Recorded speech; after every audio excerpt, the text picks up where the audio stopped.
Okay, Cobra Kai had its series finale, and I'm here to tell you how I feel about it. And my answer is pretty good, I guess. Yeah, I've got a few little nitpicks on this thing. And let's talk about just Cobra Kai in general.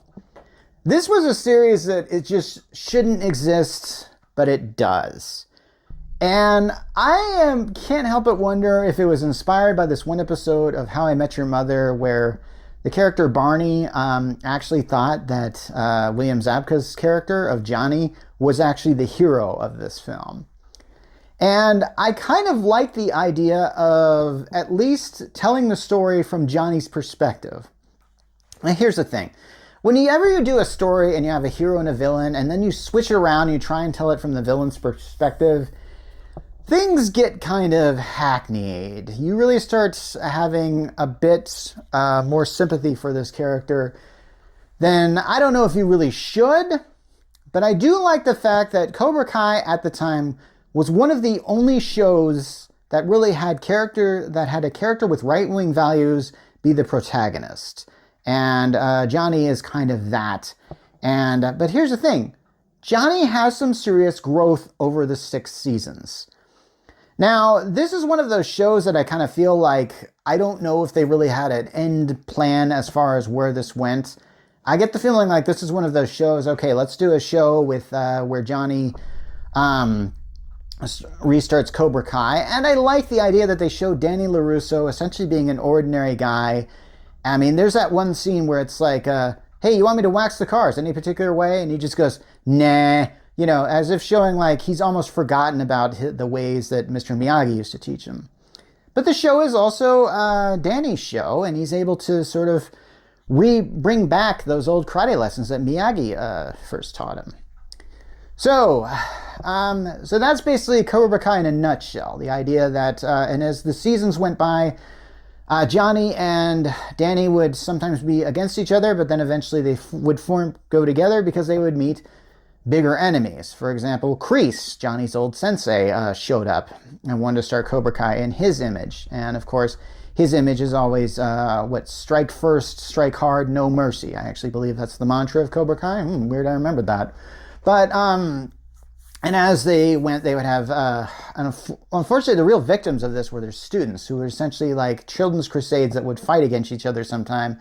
And I can't remember what season it is, but it ends with like a huge fight scene in like a school where all parties just beat each other up. And at that one point, I think, is it Miguel, I think is the character that I think was Johnny's first student when he restarts Cobra Kai, gets seriously injured, but eventually his back does heal. So if you didn't see Cobra Kai season 6, when it concluded, I mean like, oh, there's actually 5 more episodes left, because I think this is one of those shows where they release some episodes and they release more episodes, and usually they don't do that twice, but with Cobra Kai they did that 3 times, man. Usually Netflix is like, oh, here you go, here, take it all. Yeah, but this time they split it up, because Netflix doesn't do the whole like, yeah, we got a new episode every week like other streaming services do. So yeah, they got all the episodes that you want, and then all you got to do is just go, whoa, hey, I guess I got to binge this now. Yeah, season 5 was focusing on how Cobra Kai and Miyagi-Do were both at the Sekai Teppai, which is this big, or Sekai Teikai, I don't really remember how to pronounce it, but big karate tournament and stuff like that. And it's held in Barcelona, so naturally, I don't know, I guess they could afford to fly them over there because Danny's rich. You know, these are things I think of, but the show just kind of just browses over. So there they actually meet a group known as the Iron Dragons, which kind of became the de facto big bad for that particular season. And of course, that one guy, Silver, is there. And Silver, I think, is from Karate Kid 3, which I think I only watched once and thought that was enough. And they didn't even get to the Hilary Swank thing. This thing, I don't think Hilary Swank even showed up. Come on, we're just going to pretend the next Karate Kid never happened? Guess so. So, yeah, at some point in time during the Sekai Teikai, everybody just starts fighting everybody. And I mean everybody.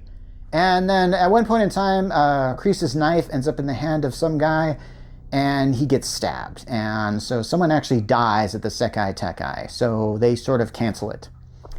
And so the beginning of the third part of season 6, oh gosh, this is getting complicated, begins with the guy who started the Sekai Tekai wants to bring back it because he wants to remove the stain that it has on it now. So he starts it up, and this time they're putting it in is it the Valley, San Fernando Valley? I forget where they're at in Cobra Kai, but yeah, they simply just have it at home. And I think they have it in the same place where Danny won in the first Karate Kid movie. So at some point in time, there's Danny doesn't even want to do it, but then he changes his mind. I think he has this, actually, they do this thing. There's a scene where he has this dream where essentially like he's being attacked by people dressed as skeletons. And then Mr. Miyagi shows up, but I call him Mr. Miyagi AI because it looks so bad. And that's really the only way you could do the effect. And it turns out it's like a big dream sequence. And it's just, I wouldn't have done it that way. I kind of feel like this feels like it should be more of a grounded story. And when we start getting into this kind of stuff, I mean, I get it that this might not be happening in universe. It might be a representation of what the character is going through. But yeah, this gets like kind of weird and stuff like that. So anyway, a lot of interesting stuff does happen as a result of this because, because here's the thing. Kreese shows up and he actually gets a redemption arc. I actually was surprised at this. He's sort of realizing that this isn't worth it. This is not, I kind of really like the fact that this did this. Because I kind of like Kreese as much as I hate him. He's a really interesting character. And, but I will have to say, and this is where it gets into heavy spoilers, the way they end it is so 80s movie, it just sort of works and doesn't work. So basically, because Silver is apparently planning to win the Sekai Tekai, and apparently he's dying of cancer, apparently. I don't even know why they added the fact he's dying of cancer, because yeah, you know what happens if you've seen it. Anyway, so, yeah, and Silver is planning to send his, like, henchmen, and I think we've seen this henchman before on the season, to, like, I don't know, do some bad stuff to Johnny's new wife and kid, and I'm going like, okay, that's pretty sick. And so just to ensure, like, he wins, but he's going to win by cheating, so what kind of a win is that?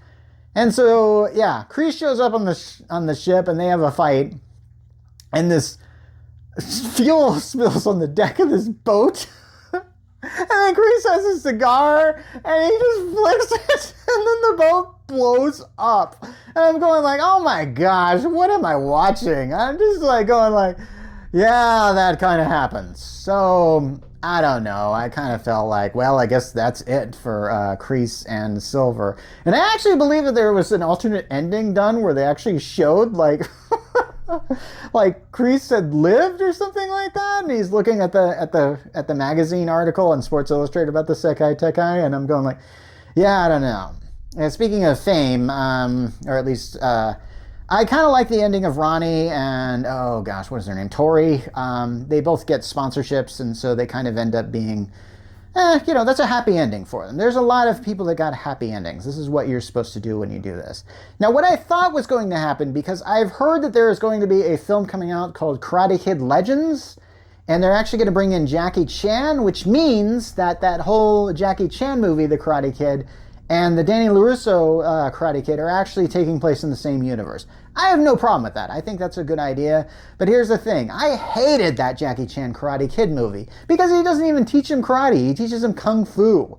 And he just had to keep the brand alive. And honestly, I realize that is a nitpick in itself, but just like, I think it's a very important nitpick because you don't call that the Karate Kid when he teaches him kung fu. Just call him the Kung Fu Kid. Dude, and then they could take place still in the same universe. Did they need the branding that badly? I guess so. Jeez, Columbia, don't you have anything else? You got Spider-Man for crying out loud, right? I don't know. But just, so, I don't know. I guess Jaden Smith will be back because Will Smith is like the producer of this show, and I don't know what they're planning on doing. I have to say there's a bit of a post-credit sequence that I thought was a little dumb. Just watch it. You'll see what I'm saying. Anyway, this is Mark Rollins from the Geek Church, ranting about Cobra Kai.